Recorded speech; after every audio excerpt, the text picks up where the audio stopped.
Magluto kami guys ng ano, ay ulam ng pako. Salad na pako. Ganito pala yun guys. First time kong makatikim ng ganito ngayon.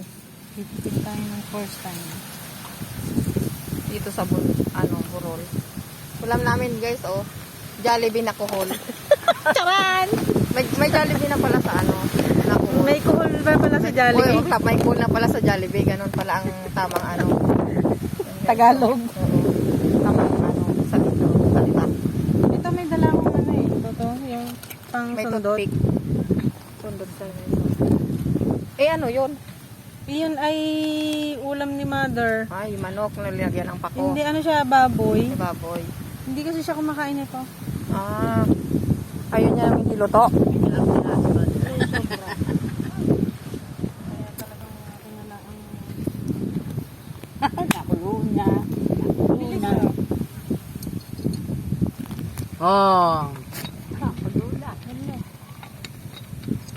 Kulang yata yung tubig dun eh. Dagdagay, may tubig din eh. May tubig pa nga doon. Ano kaya? Hindi kaya kulang? Tubig niya?